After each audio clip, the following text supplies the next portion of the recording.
How are we? This is ChatUTD and my reaction to the end of the season and a look ahead to what's to come, which, if we take advantage of an opportunity that's there, if we get the right deals over the line, I think there's a chance for the first time in a long time for United to really truly compete right at the top next season.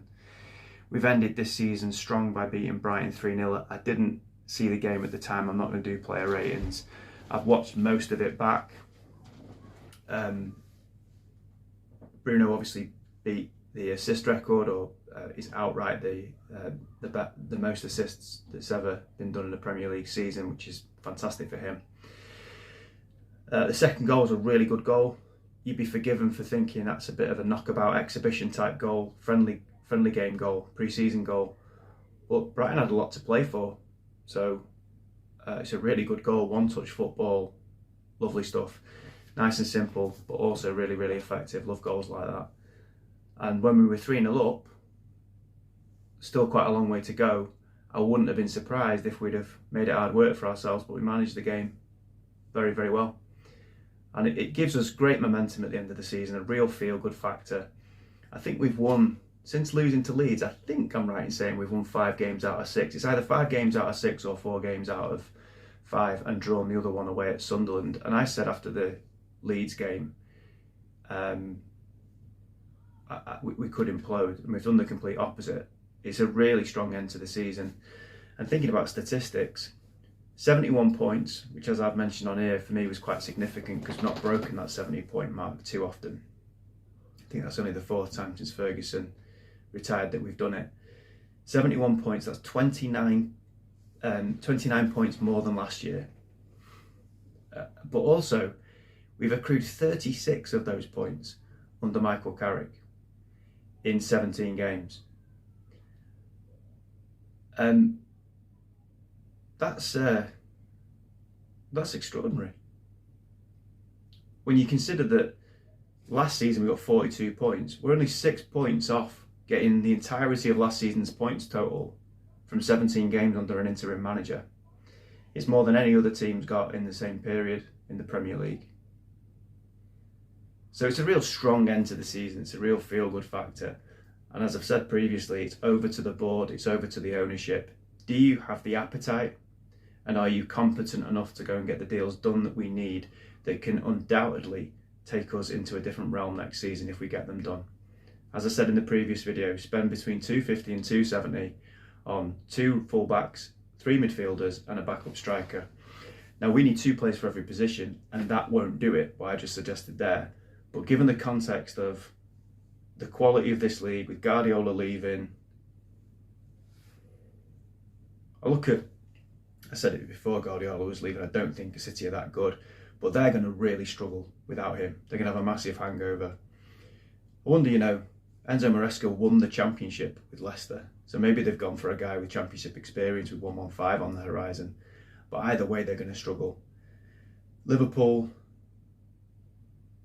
similar really with obviously losing Klopp after 10 years. It's just there's been a delayed hangover for them, but despite spending tons of money last summer, I've really struggled this summer and looked nowhere near it. Arsenal have won the league, they're in the Champions League final. I just don't think they're that good.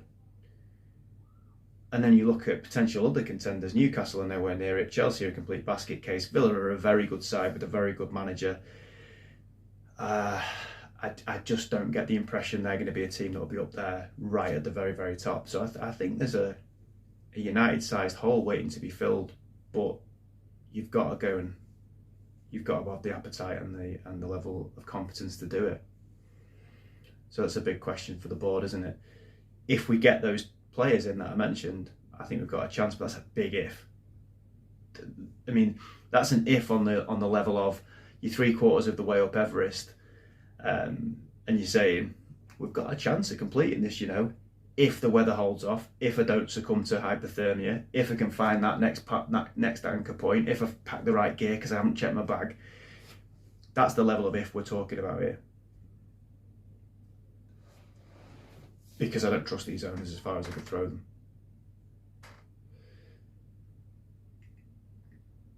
I say Bruno Bruno got his 21st assist, which is the most anyone's done in the Premier League season. There's a bit of thing going on between him and Keane at the moment.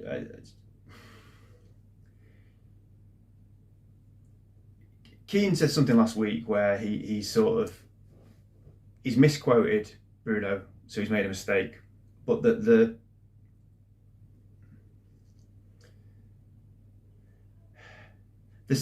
symbolic message he was giving, I don't necessarily disagree with, which was, if Man United are backslapping someone for and celebrating breaking an assist record like that, like they are doing, that is a loser's mentality. You're not going to win a league when you're going overboard for an individual award that someone's won, or an individual an individual record that someone has broken. And you know what? I agree. But there's two problems. You're going after the player who's the most consistent player in our team and has been for an awful long time, based on your assumption that he has said something he hasn't said. Keane has said that Bruno said after the Forest game, I was passing it when I should have had a shot, almost because I wanted the record so much. He said the opposite thing. He said I was shooting when I should have passed. And Keane's then gone off on one about what that means. Bruno Fernandes has done nothing wrong here. The team backslapping him and giving him a massive, great signed picture on the pitch and having a weak ass mentality as a club, that's not Bruno Fernandes' fault.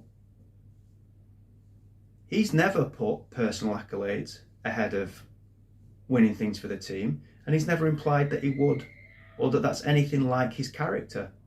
So Keane's going after the club, fine. You can't go after Bruno Fernandes. He's done nothing wrong. And I mean, Bruno did an interview on Diary of a CEO, which was a decent interview, and he's just said, I don't mind people criticising me, but I don't want people to lie about me. And Roy Keane has twisted the words that I said. He's put words in my mouth that I haven't said. So this is the opportunity for Roy Keane to be a decent person and say, I've made a mistake, or just say nothing. But he's then done a meme of a donkey, saying when donkeys get too much attention, they think they become lions or something like that. It's just like, it's just ridiculous. It's a ridiculous thing to do. It's classless, and you're making yourself look an absolute idiot. I don't have a problem with Roy Keane's standards, with him saying that the club needs to be more focused on winning than backslapping someone who happens to have broken a personal record. I don't have a problem with that. That's what Roy Keane's always been like that. If I now have a problem with him being like that as a pundit, then I'm a hypocrite, because I love the fact he was like that when he was a player. But that's not what's going on here. He clearly has some kind of personal agenda against Bruno, and I think, to be honest, he's probably got one against Carrick as well. Keane went absolutely off on one on Stick to Football. I can't remember if it was this season or last season, about Bruno Fernandes, which was completely disproportionate to whatever the point was at the time that was being made, and it was a bit like, hang on a minute, what's going on?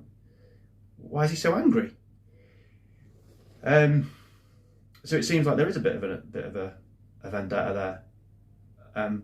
But you know what?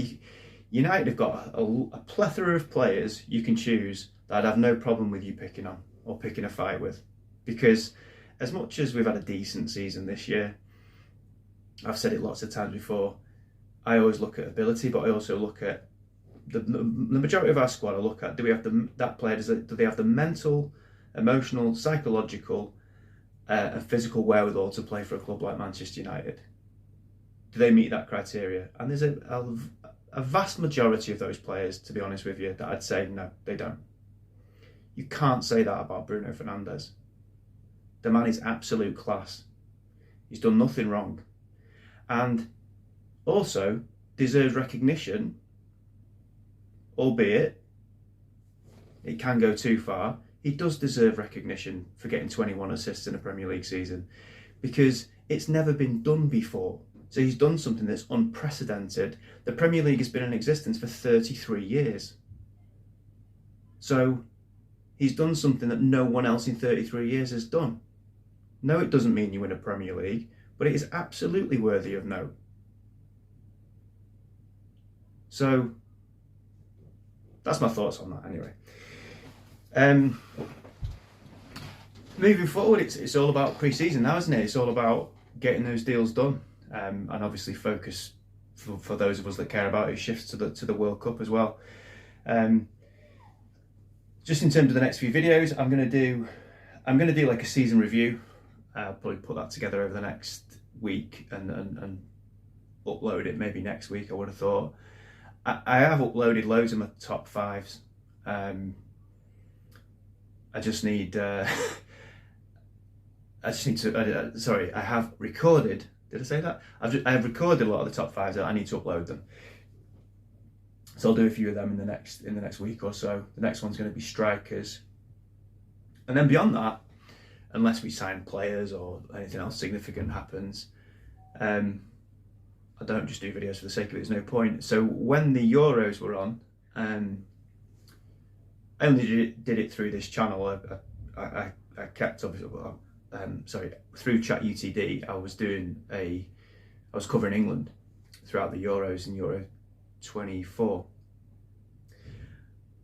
I just changed the title of the videos to Chat ENG for England, but did it through this channel. I'm going to cover the World Cup, I think, but I'll probably do it through a different channel. So if anyone's interested, I'll keep you posted on that. As I say, big opportunity. There's two sides of me. There's the romantic United fan in me that thinks surely Bruno Fernandes has got to win a Premier League title with United. Surely we've got to win a Premier League title before Sir Alex passes.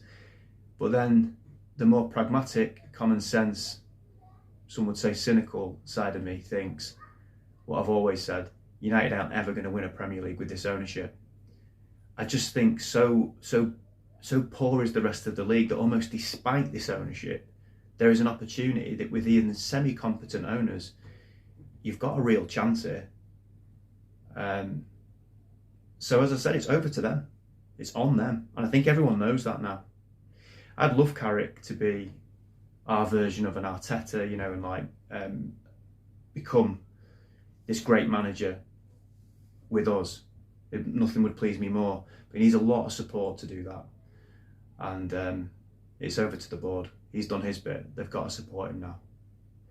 So let's hope we get some news on signings in the next few days, weeks, etc. All the best. Glazers out.